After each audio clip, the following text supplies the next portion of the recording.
Hi class, na karibu katika channel ya Dr. Mlelwa's lecture. Na siku ya leo tunaendelea na vipindi vyetu vya inorganic chemistry. Na siku ya leo tuko kwenye group 2 elements ambao ni alkyl earth metals. Na kama bado subscribe kwenye channel yetu, don't forget to subscribe. If you like this video, please bonyeza hiyo button ambayo imechora kidole cha dole gumba hapo kimepiga dole. Kwa hiyo bonyeza hiyo button, na kama una any suggestion, comment, question au unataka kuwasiliana nasi, unaweza comment hapo chini au ukaenda kwenye description ukachukua namba zetu za simu na ukawasiliana pamoja nasi kama unahitaji notes za biology, physics, advanced mathematics na zingine. Sema group 2 element ambazo kwa jina lingine zinaitwa alkyl earth metals. Mwanzo hii alkyl metals isitokana na kwa sababu na ule uwezo hii mara nyingi hizi metals zinachimbwa, ndio maana zimeitwa earth metals. Na mara nyingi ile reaction yake water unajua kutengeneza hii alkaline, ambayo alkaline market tunamaanisha ni base. Market ni metal ambazo zinachimbwa ambazo zinatengeneza base when reacted with water. Maka ukichukua metal hiyo ukipiga na maji, au ukichukua metal ukaipiga na hydride yake ile ukipiga na maji unatengeneza kitu ambacho ni base. Kwa hiyo ndo maana zimeitwa alkaline. Alkaline maana inamaanisha base. Group 2 element include the following. Maana kuna members of the group 2 elements. Kwa kwanza kuna barium, wa pili magnesium, anafuatia calcium, anafuatia strontium, anafuatia barium, anafuatia radium, ambao chemical symbol zake huyu ni B, huyu ni Mg, huyu ni Ca, huyu ni Cr, Ba, Ra. Maana jinsi ya kuziandika inajulikana kwamba inaanza herufi kubwa afu inafuatia herufi ndogo, kubwa ndogo, kubwa ndogo, kubwa ndogo, capital letter, small letter, capital letter, small letter. Tuje tuanze kwenye maelezo ya group 2 elements. Group 2 elements are called alkaline earth metals because most of the oxide existed in the acid crust were alkaline in nature. Maka element sababu most of the oxide existed in the acid crust, sababu ya hichi kitu zinakuwa existed at the acid crust and were alkaline in nature. Maka kuchukua oxide za group 2 element zinakuwa zinapatikana kwanza kwenye chini ya ardhi, lakini zinakuwa ni alkaline in nature, au ukienda kwa assumption ambayo nilikwambia zote ni sawa. Kwa kusema ndio maana zimeitwa, kwa hiyo zinapatikana kwenye acid crust, ndio maana zimeitwa alkaline earth metals. Na zinakuwa alkaline in nature, ndio maana zimeitwa alkaline earth metals. Alkaline ni earth imetokea hapa, na kwa sababu ziko kwenye group 1, group 2 ziko kwenye sehemu ya metals, ndio maana zimepewa hiyo metals, alkaline earth metals, ndio jina lake limekuwa kwa jina namna hiyo. Au unaweza kusema group 2 elements. Some all group 2 elements have the outer shell electron configuration of ns2. Maki hapa ni principal number, hii ni subsidiary number, na hizi huko ni number of the electron. Hii mbili number of the electron, S ni subsidiary numbers, na hii hapa ni principal number. Nadhani hivi vitu kwenye general chemistry vinaeleweka sana, na kama unaangalia vitu vya general chemistry unaweza kuvitafuta. Sema viko kwenye playlist, unaenda kwenye playlist unatafuta general chemistry, viko chini kabisa kule kwenye playlist utavikuta. Haya mambo unaweza kaelewa, na inorganic inaenda vizuri sana kama general chemistry ulielewa, na vitu vingi kwa vitaka kuchanganya sana. Kwa hiyo group 2 elements zinakuwa fulfilled, Se2s inakuwa fulfilled. Naona hapa S inaweza kwa accommodate 2 electron, yake na vyumba viwili tu. Hiyo S orbitals na vyumba viwili tu. Hiyo S ina vyumba viwili tu, make inakuwa na vyumba viwili. Na chumba kimoja, sio vyumba viwili, na chumba kimoja tu ambacho kina accommodate 2 electron which are spined in the different direction. Kwa inaweza ku accommodate 2 electron, hii ndo NS. Hapa inakuwa na 2. Kwa hiyo hii ni number ambayo inaonyesha ile position, na lakini nyingine inaonyesha shape.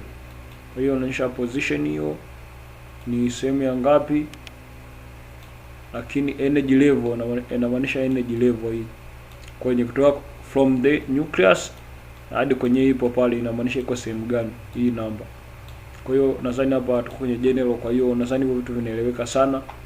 Sema kwa hiyo group 2 element are S block element. So group 2 elements are electropositivity but less as compared to the group 1.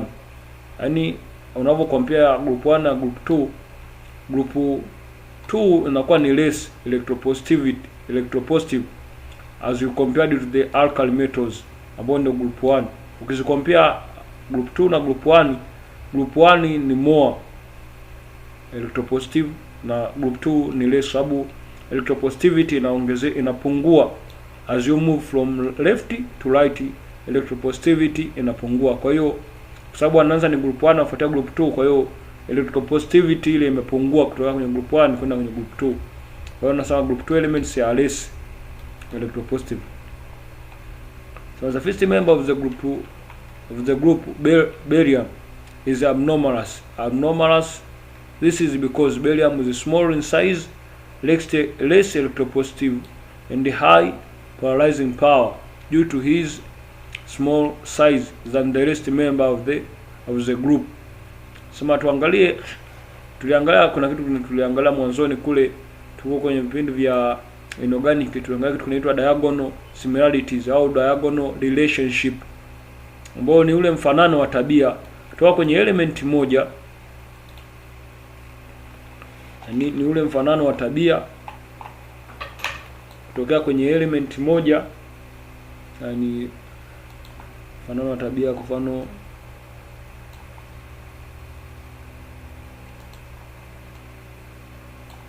hiyo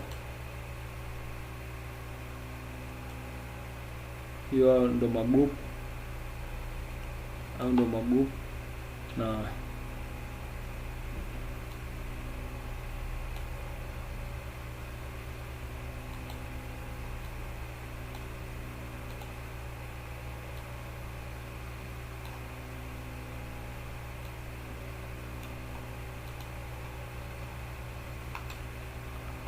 sasa ule mfanano wa tabia kutoka kwenye element moja, makanya helo hemedi, lithium yuko hapa,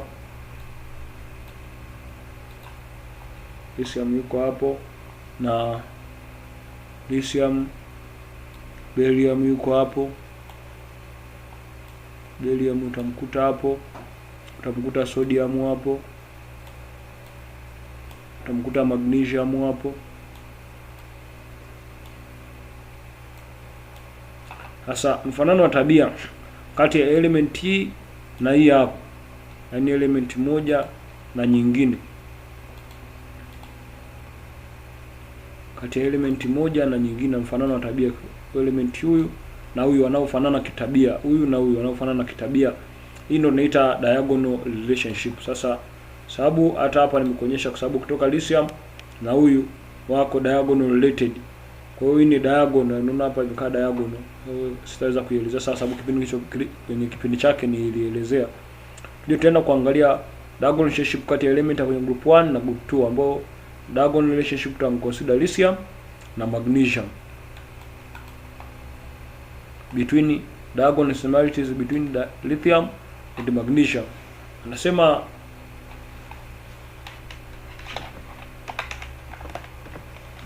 Anasema kwamba the carbonates of both lithium and magnesium are thermally unstable.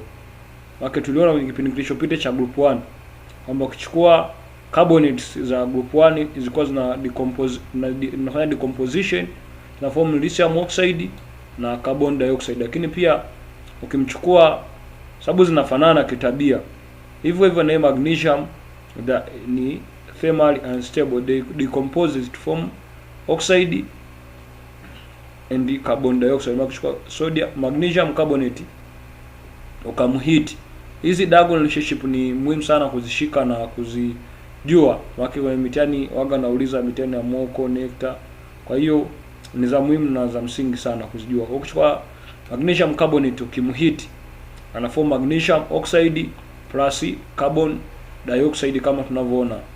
Lakini similarities ya pili Nasema when hydroxide of both lithium and magnesium are heated decomposes give oxide and water. Tushaona kwenye group 1 kama mfuatiliaji hivi vipindi tuliangalia lithium oxide ukimpiga under heat ana form lithium oxide na maji.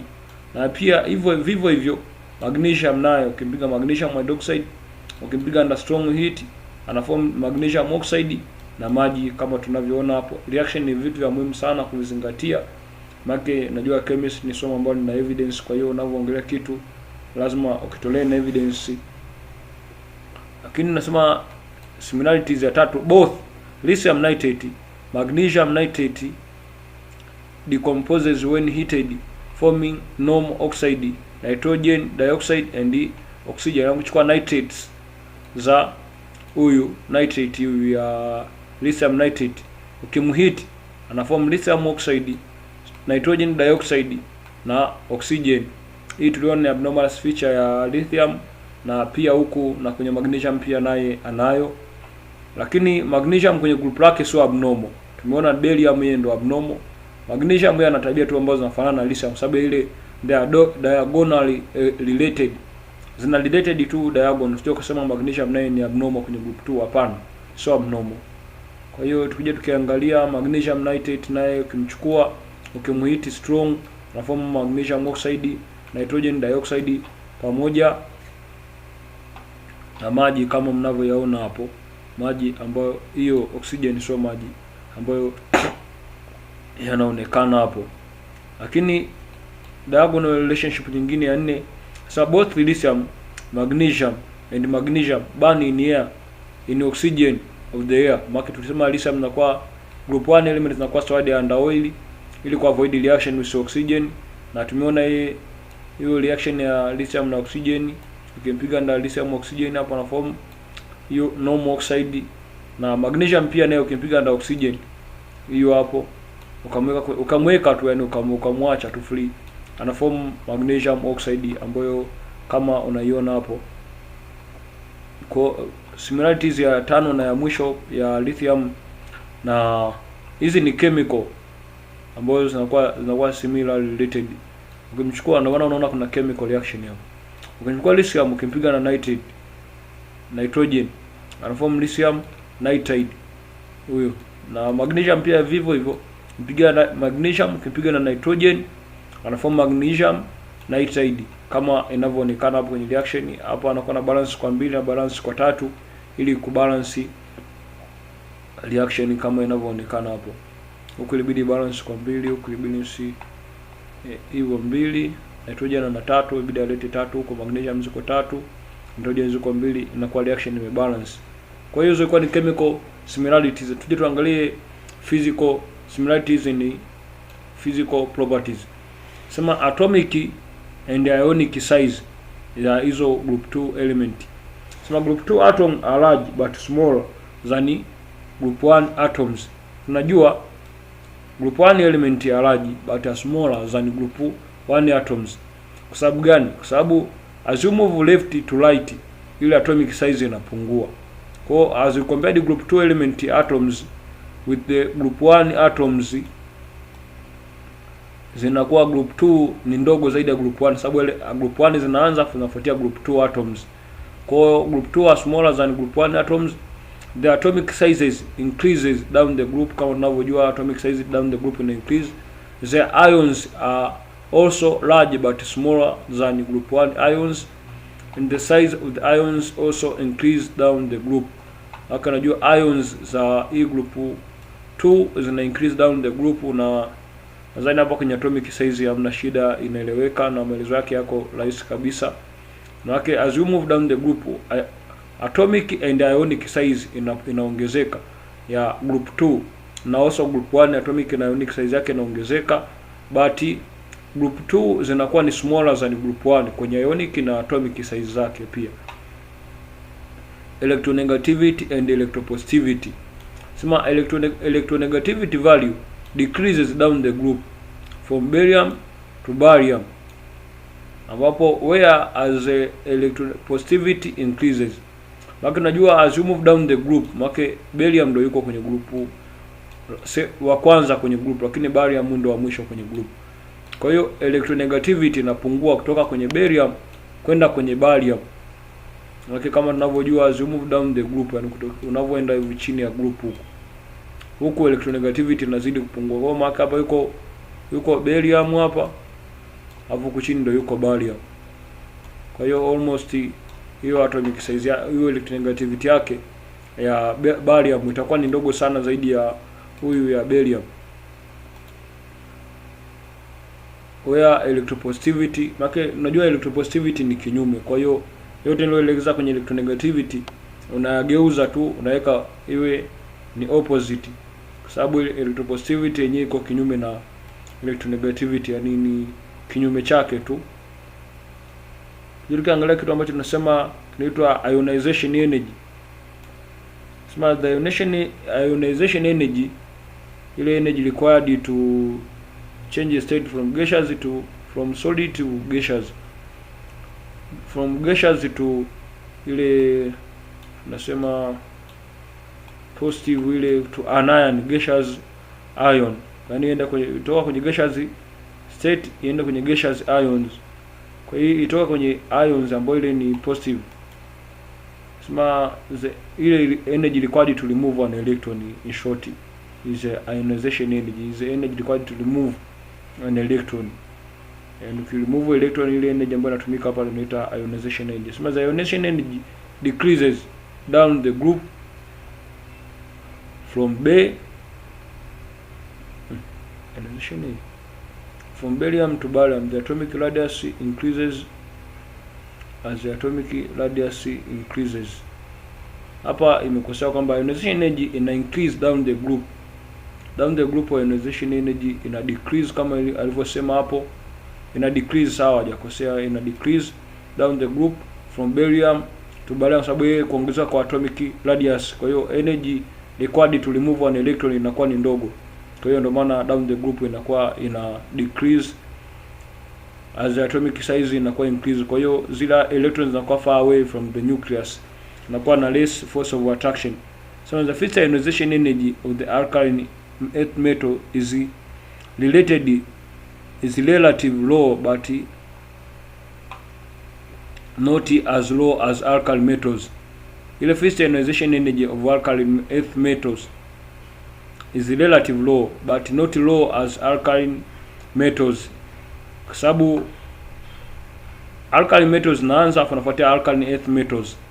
Kwa hiyo kama alkaline earth metals naanza ndio zinafuatia, maana zina kwa na electronegativity ambayo ni kubwa kidogo kuliko alkaline metals. Kwa hiyo kama zina electronegativity ambayo ni kubwa kidogo, kwa hata ionization energy ya group 2 itakuwa ni ndogo kweli, lakini haitakuwa compared to the group 1. Ya kwenye group 1 itakuwa ni ndogo zaidi kuliko kwenye group 2.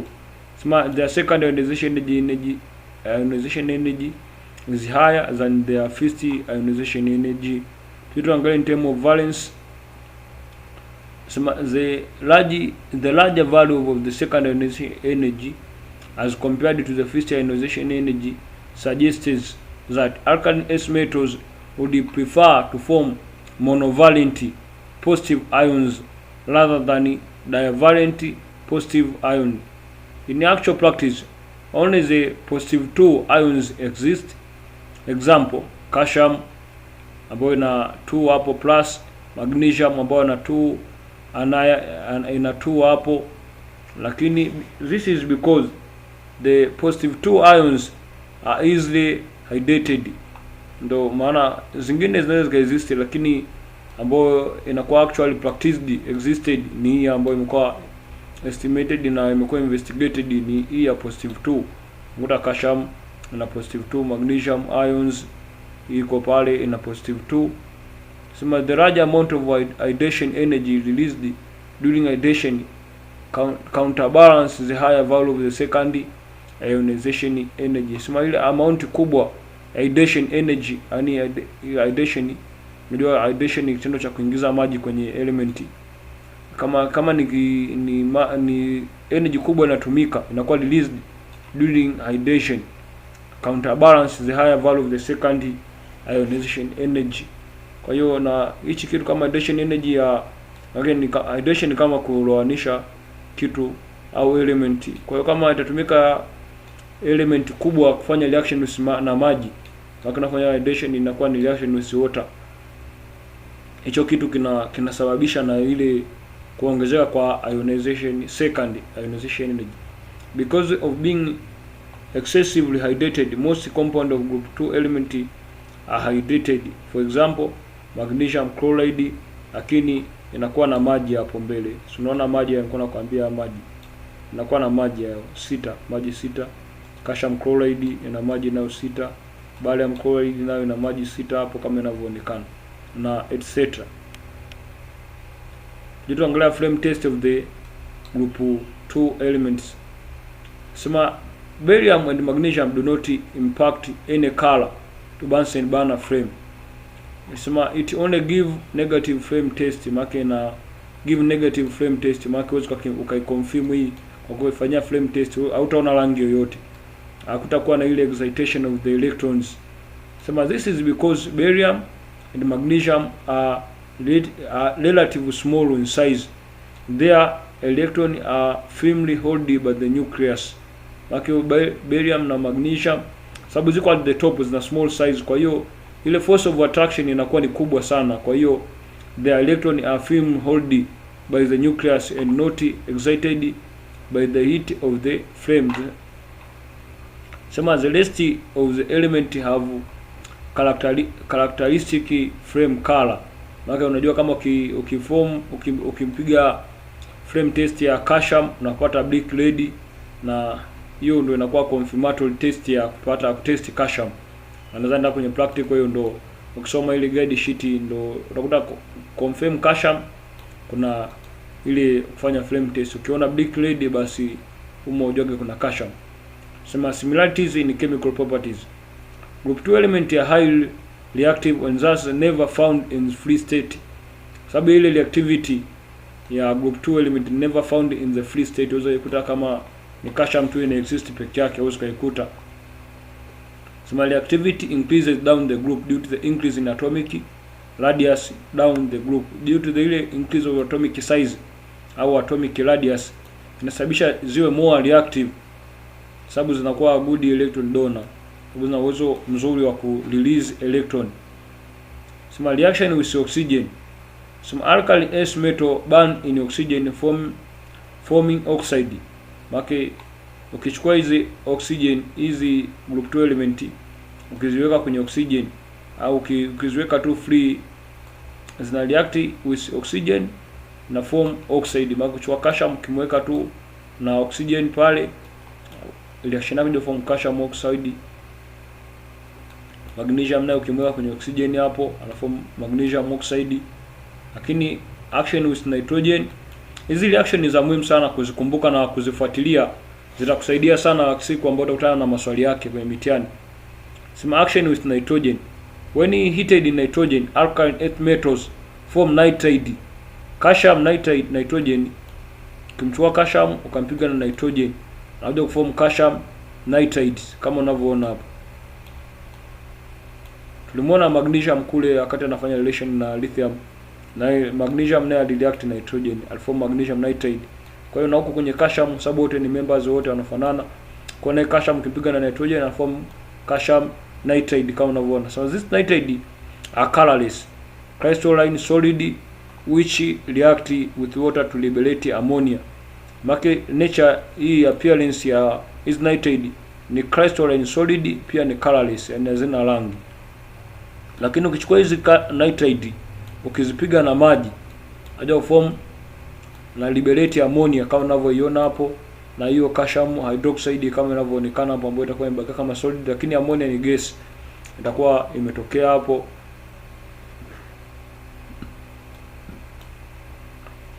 Na reaction ya tatu chemical, hiyo ile ya tatu ukichukua carbonates, the carbonates decomposes when heated.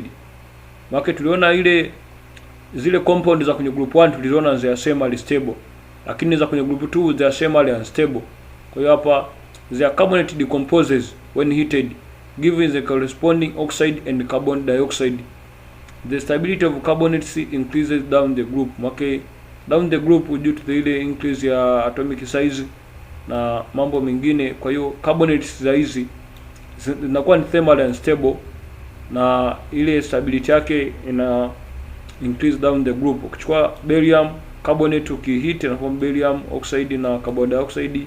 Hii ndio hii common product. Kwa ukichukua magnesium carbonate ukihit na form magnesium oxide na form na carbon dioxide hapo. Ukichukua calcium carbonate ukahit na form calcium oxide na form na calcium dioxide. Reaction ya nne, ukichukua carbides, alkaline earth metals react with carbon forming carbides except barium that give methanide. Okay, unajua barium yeye yuko the first member, kwa hiyo ana abnormal features zake, na hizo abnormal features zake ndio zinasababisha hao wengine wote wataform carbide, lakini yeye ataform methanide. Kama tunavyoona hapa, methanide imetokea hapo, na hiyo ndio inaitwa methanide. Hiyo barium inakuwa na carbon dioxide kwa mbele hapo.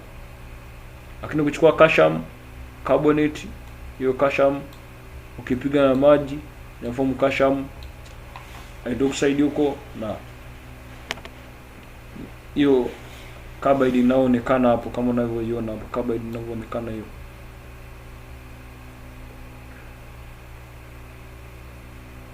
Ukija ukichukua magnesium,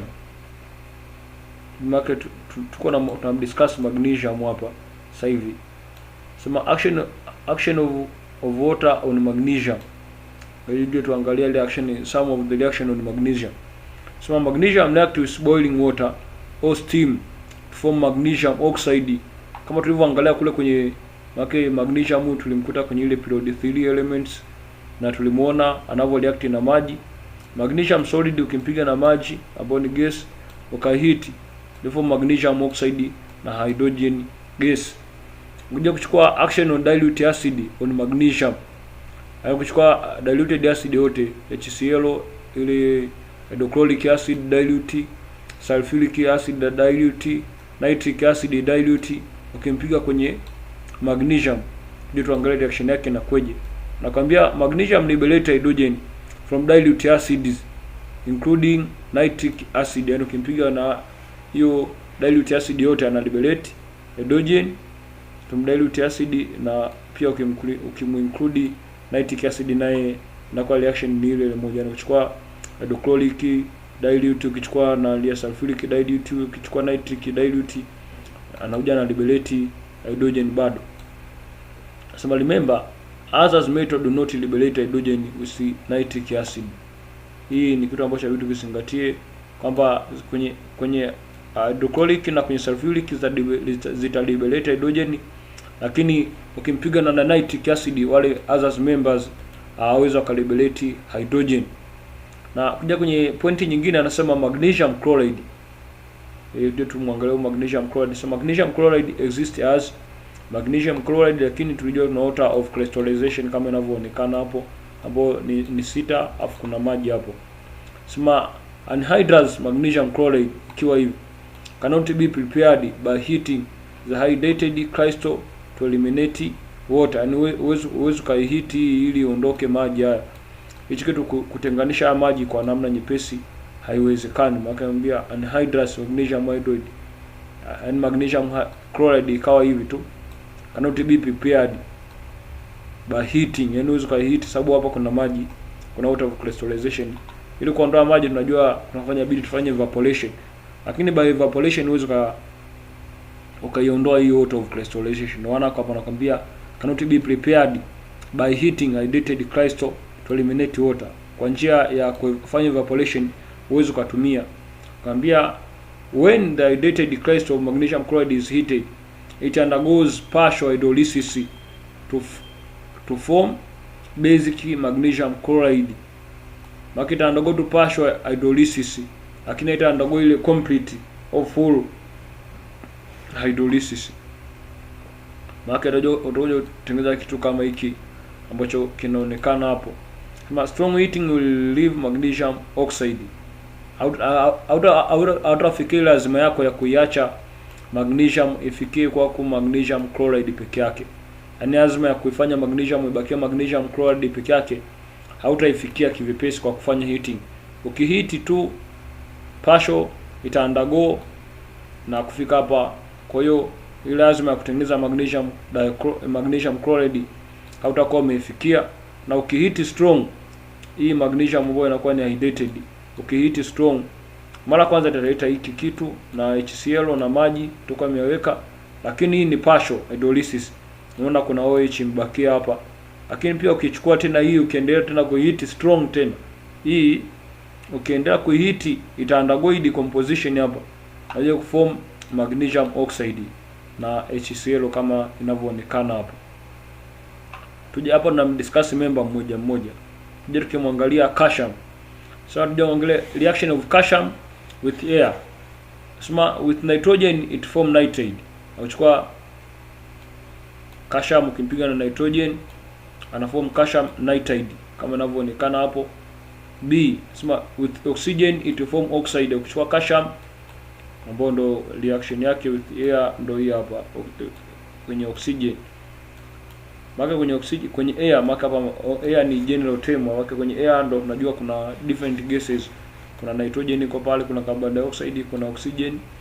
Kwa hiyo kwenye air ambapo tumedili na gesi ya nitrogen na oxygen. Kwa hiyo calcium ukimpiga na oxygen anaform calcium oxide, lakini ukipiga na nitrogen anaform nitride kama inavyoonekana hapo. Ndio kwenye reaction with hydrogen, calcium rapid form calcium hydride. Maka unajua calcium ukipiga na hydrogen ukimhit anaform calcium hydride kama inavyoonekana hapa. Sema the hydride dissolves in water to liberate hydrogen. Maka huyu hydride ukimpiga na maji, hydride ya calcium ukimpiga na maji anaform calcium hydroxide, na tunaona oxygen inakuwa imetengenezeka hapo. Sema calcium react with water forming calcium hydroxide and hydrogen gas. Yani ukamchukua tu calcium direct ukampiga na maji ana react na form calcium hydroxide pamoja na hydrogen gas. Kwa hiyo saa nyingine licha kusumbuka huko unaweza kupita direct kwenda hapa, baada ya kupiga calcium na hydrogen kwanza umpige tena na maji, na kwa kuondoa usumbufu unampiga tu calcium na maji unamtengenezea calcium hydroxide pamoja na hydrogen gas kama inavyoonekana hapo. Hilo angalia hiyo calcium carbonates. Calcium carbonate kama inavyoonekana hapo, nasema calcium carbonate decomposes revisibly on heating forming calcium oxide and carbon dioxide. Yani ukichukua carbonate ya calcium ukaihiti, tuliona nadhani mara ya kwanza, unapata kitu ambacho kinaitwa quick lime, ambapo reaction ya chemical symbols yake ni calcium oxide pamoja na carbon dioxide. Hii inorganic ni moja kati ya topic yenye marks nyingi kwenye chemistry, lakini moja kati ya topic ndefu kwenye chemistry. Kwa hiyo hatutakuwa na budi ya kuisoma na vipindi vyake kuendelea kwa virefu. Sema when excess water is added to the solid calcium oxide, lime water is formed. Na kuchukua calcium hiyo quick lime ukipiga kwenye maji inakuja kutengeneza lime water kama inavyoonekana hapo, ambapo ni calcium hydroxide. Nadhani inaonekana hapo. Sema a solution of calcium hydroxide in water is called lime water. Hiyo solution ya calcium hydroxide ndo kwa jina lingine inaitwa lime water. Sema the carbon dioxide can turn lime water milky. Lakini unajua ile kuitest kama kuna gesi ya carbon dioxide unaweza ukatumia lime water. Lime water hapo au maji ya limao unasema ukayatumia hapo. Ukiyatumia hayo ukiipitisha na change ile lime water kutoka kwenye rangi yake iliyokuwa nayo inapeleka kwenye rangi kama ya maziwa, milky, yani rangi inayofanana na rangi kama ya maziwa. Sema the solubility of calcium carbonates. Calcium carbonate is most insoluble in water. However, it dissolved in water contain carbon dioxide. Lakini japokuwa inakuwa dissolved in water contain carbon dioxide, kuchukua calcium carbonate ukiweka kwenye maji ambayo yana carbon dioxide ukaipiga reaction yake hapo, ndio form kitu ambacho kinaonekana hapo. Sema when heated calcium hydrogen carbonate decomposes. Calcium hydrogen carbonate ndio hii hapa anakuambia when heated decomposes to form calcium carbonate. carbon dioxide and water. Ukichukua hii calcium hydrogen carbonate ukihit strong they form calcium carbonate, carbon dioxide pamoja na maji. Kwa hiyo hii ni reversible reaction, kwa hiyo inaweza kaenda huko afu ikaenda huko pia. Je, tuangalia abnormalous features of barium. Tulisema kwamba first members za kwenye group 1 element zote zinakuwa na tabia za tofauti ambazo zinatofautisha na last member of the group. Kwa hiyo sababu barium ni first member kwenye group 2, ndio kusema barium is the smallest and high electronegative in the group. Hiyo ni properties ya kwanza, ana small size sababu yuko at the top. Unajua size inaongezeka down the group, kwa hiyo ana small size na high electronegativity sababu electronegativity nayo inaongezeka, inapungua down the group. Kwa hiyo yeye anayo high value ya electronegative. Sema ya pili anasema whereas as alkaline S metals react with water or steam, barium does not react with any. Yaani ukichukua barium hauwezi kumreactisha na maji wala hauwezi kumreactisha na in form of liquid au ikiwa in form of steam au vapor. Hauwezi kufanya reaction kabisa na H2O in any state, liquid, gas or at any state. Nasema unlike others alkaline S metals, barium does not liberate hydrogen from dilute acid.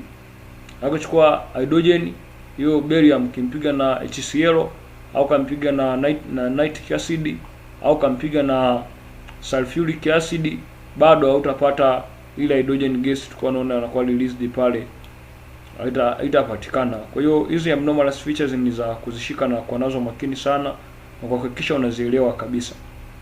Sema ya 4, while the oxide of other alkaline S metals are basic.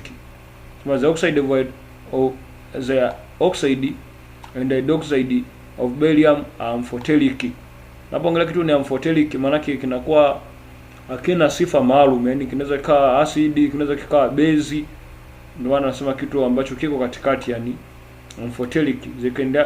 They can react with both acid and base. For example, kuchukua barium oxide anaweza react na sulfuric, kuchukua barium oxide anaweza react na huyo, na kinajua base na base zifanya reaction. Kwa hiyo hii haijulikani kwamba hii ni base au ni acid, yenyewe ipo tu. Kwa maana hichi kinaitwa amphoteric. Hapa ingekuwa ni acid isingefanya reaction na acid mwenzake, ingekuwa ni base isingefanya reaction na base mwenzake. Kwa maana unaona imefanya reaction, zimetokea reaction kama zinavyoonekana huko. Ya mwisho ambayo ni abnormalous behavior ya barium. So barium has the ability of forming complex, whereas others alkaline S metals very few zinaweza kuform. Hii ability of form wale ya kuform complex inawezekana kwenye barium, lakini members zingine zinaweza kuform few complex compound. Inaongelea ni compound ambayo imetengenezwa na element nyingi, anavuta kuna barium, kuna aluminium, kuna iron umo, kuna hicho inaitwa cyanide, kuna maji umo. Hizo ni complex compound. Ndio kuzisoma mbeleni huko kwenye inorganic chemistry tutazikuta kitu kinachoitwa complex compound. Kiangalia tuangalie diagonal relationship between barium and aluminium. First, sema the acidic salt demerize under vapor state, under vapor phase au state. Sema ile acidic salt demerize under vapor phase. Tuje tuangalie example kivipi sasa. For example, barium chloride exists as barium chloride kama inavyoonekana hapo, and aluminium exists as aluminium hapa ikiwa under vapor phase, under vapor phase au state, under vapor state zinakuwa exist at this state, ambacho hapa tukisema hivi ndio inakuwa dimerize. Huyu aluminium ana 3 lakini hapa ameweka 6, huyu ana 1 lakini hapa ameweka 2. Kwa hiyo huko ndo kudimerize ambapo tunakuongelea.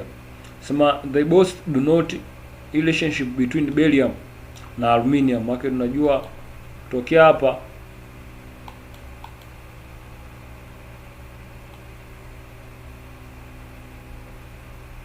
kwenye group la 3, japokuwa ndio alifikia, lakini za sababu za sema related kwenye group la 3 hapa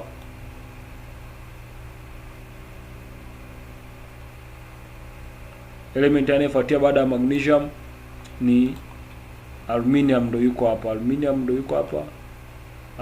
yuko hapa. Kwa hiyo barium na huyu aluminium wanafanana, yani huyu barium na aluminium hapa they are diagonal related.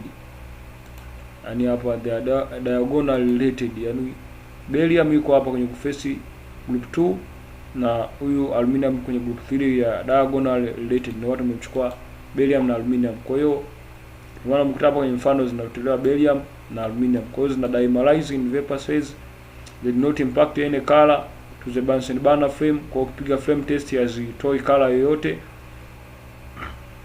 Sema ya tatu, they both rendered passive with nitric acid by forming an insoluble cover on the oxide. Okay, haziwezi kufanya reaction na acid. Okay, they both rendered positive with nitric acid. Yani ukizipiga na nitric acid zina hazifanyi reaction but zina form an insoluble cover of the oxide. Maana nasema ile aluminium inayotumika kusafirisha reducing agent, kwa sababu ukiweka kwenye reaction ya nitric acid inatengeneza ile cover protective layer, unasema kwenye vitabu vingine a protective layer of the oxide when reacted with acid au any ile reducing agent ambayo ni strong reducing agent. Sema the oxide of the hydroxide of both oxide of hydroxide of both barium and the hydroxide amphoteric, kama tulivyoona hapo. Ukichukua barium oxide au aluminium oxide inaweza react with both acid na inaweza react pia na base. Kama tulivyoona hapo, ukichukua barium oxide inaweza kureact na huyu pia na huyu ambaye ni acid. Huyo barium oxide inaweza react na base, kwa hiyo ni amphoteric, yani hajulikani ni yupi ni yupi. Sema when their carbonates are treated with water they both evolve methane. Maana ukichukua carbide ni hapa, ikiwa hizi ni elements zime contain carbon dioxide, carbon hapa. Mchukua barium carbon, hiyo carbide ukimpiga na maji ana form methane kama inavyoonekana hapa CH4, na barium oxide inaonekana hapo. Ukichukua aluminium naye vivyo hivyo, na maji ukimpiga na form methane pia na form aluminium oxide hapa, lakini hapa imeandikwa barium oxide lakini ibidi aluminium oxide. Na mpaka kufika hapo tumefika mwisho wa kipindi hiki, na group 2 elements zimeisha hapa, na kipindi kijacho tutaendelea kwenye group 3 elements mpaka tumalize magroup yote. Tunaenda group moja, inorganic na muziki wake. Kwa hiyo tutaenda group moja na mpaka tumalize magroup yote. Asanteni na tukutane kwenye kipindi kijacho. Kwaheri.